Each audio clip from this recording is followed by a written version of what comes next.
Ibu, ada yang ingin kutanyakan pada ibu. Ada apa, Nak? Tidak biasanya kamu seperti ini.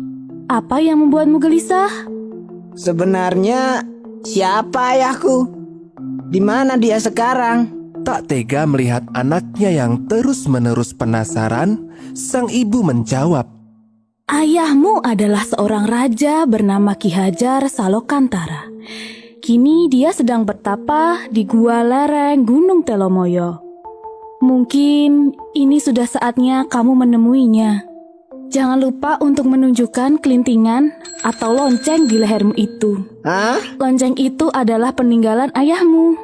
Itu merupakan bukti bahwa kau adalah anaknya. Setelah mendapat restu, baru Kelinting bergegas mendaki Gunung Telomoyo. Ia pun akhirnya sampai di mulut gua. Ia berhenti sejenak. Apakah ayahku benar ada di sini? Bagaimana jika dia tidak mau menemuiku? Sudahlah. Yang penting aku masuk saja dulu. Di dalam gua, baru Kelinting melihat seorang pertapa tua. Ia pun bertanya, Maaf, apakah Tuan adalah Ki Hajar Salokantara? Benar. Siapa kau? Aku adalah Baru Kelinting. Ibuku bernama Endang Sawitri. Kata ibu, kalung kelintingan ini adalah peninggalan Tuan dan menjadi bukti bahwa aku adalah anakmu, Tuan. Kau? Anakku? Ki Hajar Salokantara diam sejenak. Kemudian ia berkata, Kelintingan itu memang peninggalanku. Namun aku masih butuh bukti. Jika kau bisa melingkari Gunung Telomoyo ini dan bertapa selama 1 tahun, maka aku akan mengakuimu sebagai anakku. Baiklah, Tuan. baru Kelinting pun melaksanakan perintah Ki Hajar Salokantara. Dengan mudahnya, ia melingkarkan tubuhnya di Gunung Telomoyo. Kemudian, ia pun bertapa. Selama bertapa, ia begitu khusyuk. Semakin lama, tubuhnya tertutupi oleh tanah, lumut, serta dedaunan. Tubuhnya kini hampir tidak terlihat. Suatu ketika, beberapa warga desa Patok melakukan perburuan di lereng bukit. Mereka hendak berburu rusa sebagai jamuan di pesta sedekah bumi setelah masa panen selesai. Namun, hingga senja mulai datang, mereka tak melihat satu ekor rusa pun. Mereka pun hampir menyerah. Kita pulang saja, Yuman. Aku capek. Iya, aku juga, Kir. Tunggu sebentar. Pucuk dicinta Ulam pun tiba. Sepertinya kita harus menunda kepulangan kita, Sukirman. Emangnya ada apa? Lihatlah, daging ular yang besar. Ternyata, salah satu dari mereka melihat tubuh baru Kelinting. Hehehe, kita bawa saja daging ini. Betul. Tapi, apa ular ini tidak berbahaya? Halah, coba kau lihat. Dia tidak bergerak. Pasti sedang tidur. Mereka kemudian memotong ular itu dan membawa pulang dagingnya. Mereka tidak tahu jika ular tersebut adalah baru Kelinting. Sepanjang perjalanan pulang, mereka terlihat sangat gembira.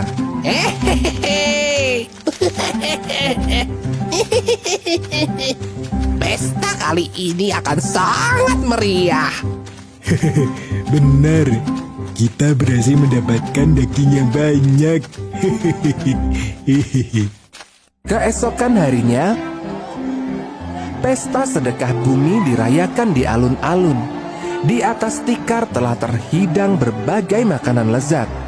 Para warga nampak menikmati hidangan daging ular itu. Hingga sebuah langkah kecil mendekati kerumunan warga. Ternyata ada seorang anak kecil yang tampak lusuh meminta sedikit makanan dari warga yang sedang berpesta. Paman, bolehkah aku meminta sedikit makanan? Enak saja. Ini daging tidak untuk kau. Mendapatkan dagingnya saja susah tahu. Pergi sana. Anak kecil itu berjalan mendekati warga lainnya. Namun, mereka juga bersikap sama. Paman, bolehkah aku meminta sedikit makanan? Aku lapar sekali, Paman. Kotor sekali kamu. Sana, pulang ke rumahmu. Makanan ini hanya untuk warga desa sini saja. Setelah ditolak berkali-kali, ia pun meninggalkan kerumunan warga yang sedang berpesta. Setelah lama berjalan, ia berhenti di sebuah pondok kecil. Rumah itu milik seorang janda tua. Nek, bolehkah aku meminta sedikit makanan? Aku sudah lama tidak makan, Nek. Kasihan sekali. Masuklah, Nak. Aku punya makanan untukmu. Makanlah sepuasnya sampai kau kenyang. Terima kasih, Nek. Aku tak tahu harus berbuat apa untuk membalas kebaikan nenek. Oh iya, Nek. Aku minta satu hal pada nenek. Ketika nenek mendengar suara gemuruh, segeralah naik lesung untuk menyelamatkan diri. Tolong turutilah perkataanku ini, Nek. Baiklah. Meski tidak paham apa yang dimaksud, nenek itu mendengarkan permintaan si anak kecil. Selesai makan, anak itu kembali ke alun-alun desa. Ia berusaha untuk meminta makanan kembali. Paman, aku minta sedikit saja makananmu. Lagi-lagi, penolakan yang didapatnya. Kamu lagi. Pergi sana. Ia bahkan didorong hingga terjatuh. Tiba-tiba, anak itu mengambil sebatang ranting kecil. Ditancapkannya ranting itu ke dalam tanah. Lalu ia berteriak, Aku tantang kalian semua. Aku tantang kalian untuk mencabut ranting ini. Para warga tertawa mendengar tantangan anak itu. Satu persatu, warga berusaha mencabut ranting itu. Namun, tidak ada satupun yang mampu mencabutnya. Selang beberapa saat, anak kecil itu maju ke depan. Sebelumnya, aku beritahu kalian, aku adalah Baru Kelinting, jelmaan ular naga yang kalian makan. Aku datang ke sini untuk menguji kalian dengan meminta sedikit makanan. Namun, kalian tidak mau menolongku. Tiba waktunya bagi kalian untuk menerima hukuman atas perbuatan kalian ini. Baru Kelinting segera mencabut ranting itu. Dari bekas cabutan ranting, menyembur air yang sangat deras. Semakin lama, air itu semakin deras dan mengakibatkan banjir bandang. Dalam sekejap, desa tersebut tenggelam oleh air bah dan menjadi sebuah danau rawa. Semua penduduk desa pun ikut tenggelam.